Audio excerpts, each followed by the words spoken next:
आप देख रहे हैं इंडिया टाउन न्यूज, भारत की बात। नमस्कार, आप देख रहे हैं इंडिया टाउन न्यूज और मैं हूं आपके साथ सुरभि शुक्ला। स्वागत है आपका हमारे खास बुलेटिन दुर्ग भिलाई की खबरों में। तो चलिए बुलेटिन शुरू करने से पहले एक नजर डालते हैं आज की हेडलाइंस पर। पुरानी भिलाई में अपहरण का खुलासा, धनबाद से सकुशल नाबालिग बरामद, आरोपियों पर मामला दर्ज। स्वच्छग्राही दीदियों का प्रशिक्षण आयोजित, 300 स्वच्छग्राहियों को कचरा प्रबंधन प्रशिक्षण, स्वच्छ भारत मिशन में किया गया सशक्त। किसानों ने अमेरिका ट्रेड डील का विरोध किया, शून्य टैरिफ डील रद्द करने की मांग, प्रधानमंत्री के नाम सौंपा गया ज्ञापन। दुर्ग में 15 लाख लीटर पानी टंकी का निरीक्षण, महापौर ने ठेकेदार को लगाई फटकार, निर्माण कार्य में क्यूरिंग और मजबूती पर विशेष जोर। दुर्ग में कलेक्टर अभिजीत सिंह के निर्देशन और मुख्य कार्यपालन अधिकारी के मार्गदर्शन में स्वच्छ भारत मिशन के अंतर्गत जिला दुर्ग के जनपद पंचायत धमधा एवं पाटन में स्वच्छग्राही दीदियों का 1 दिवसीय प्रशिक्षण कार्यक्रम आयोजित किया गया। इस प्रशिक्षण में विषय विशेषज्ञ देवीदास निमजे समर्थन संस्था द्वारा प्रशिक्षण दिया गया। कार्यक्रम में लगभग 300 स्वच्छग्राही उपस्थित रहे।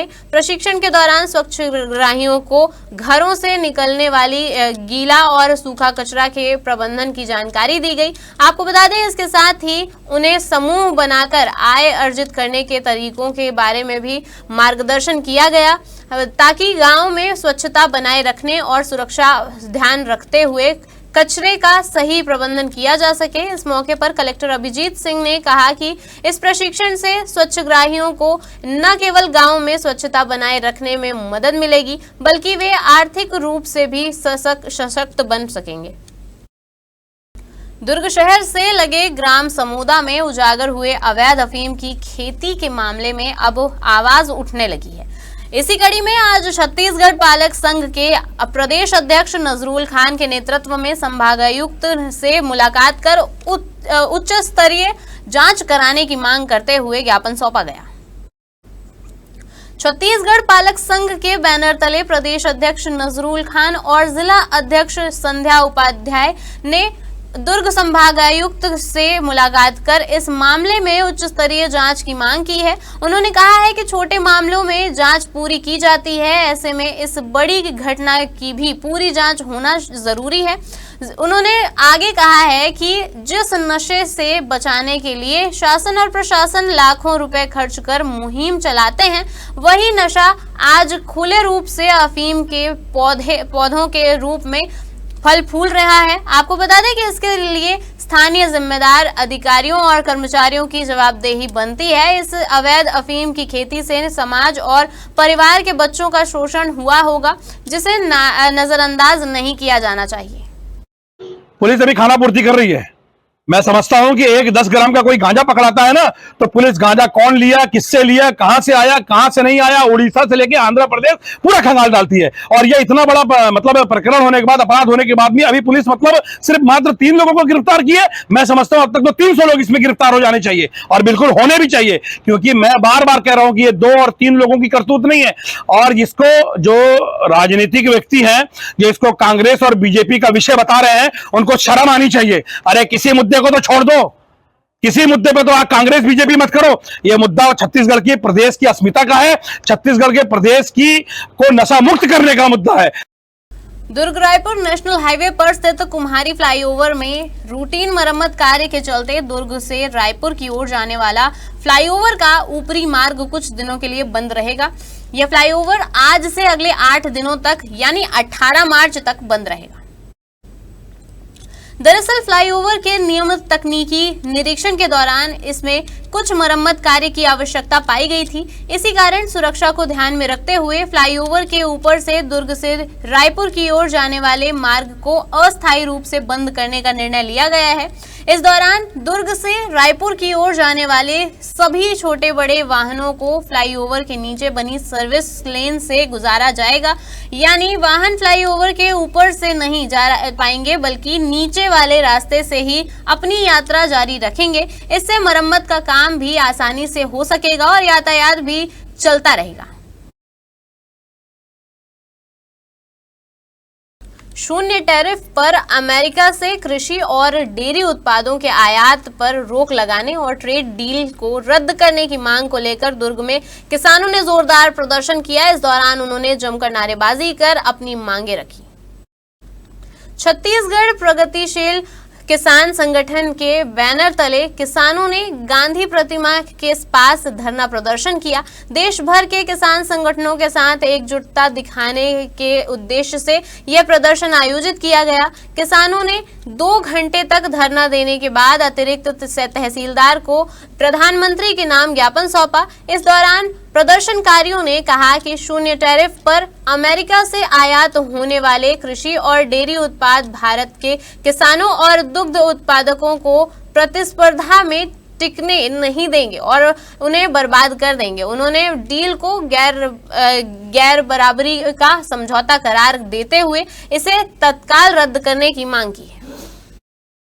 शहर के मध्य क्षेत्र में लंबे समय से जल संकट की समस्या को दूर करने के उद्देश्य से शिक्षक नगर स्थित तिलक स्कूल के पास लगभग 1,69,00,000 रुपए की लागत से 15 लाख किलोलीटर क्षमता की उच्च स्तरीय पानी टंकी का निर्माण कराया जा रहा है। निर्माणाधीन कार्य का जायजा लेने के लिए दुर्ग महापौर अलका बागमार जल कार्य विभाग प्रभारी के साथ स्थल पर पहुंची।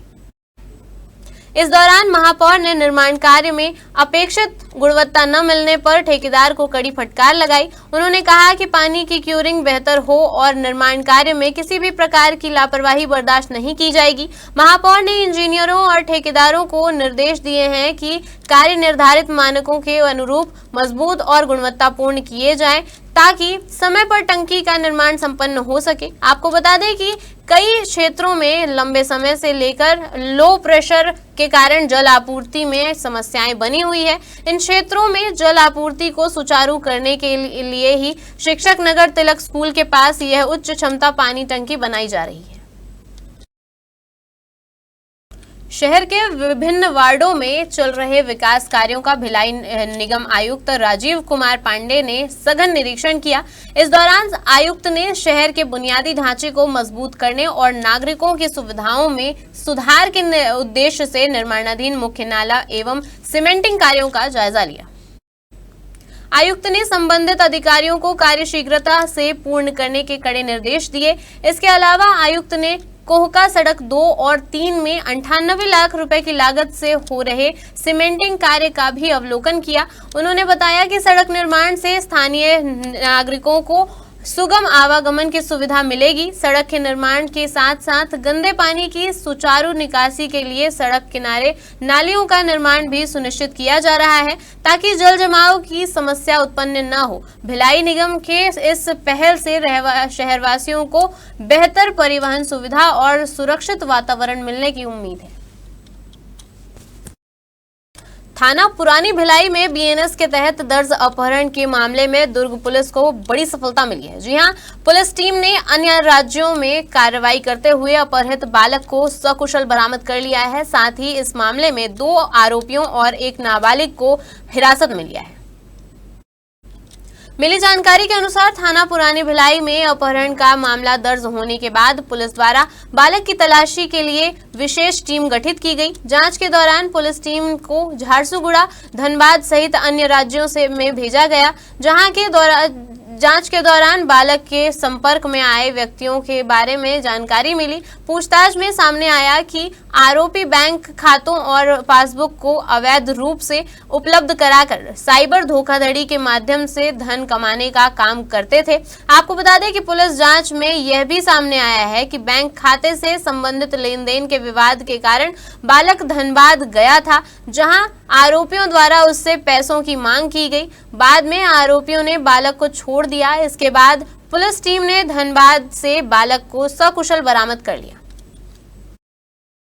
हमारे खास बुलेटिन दुर्ग भिलाई की खबरों में फिलहाल इतना ही। देखते रहिए इंडिया टाउन न्यूज, भारत की बात। नमस्कार।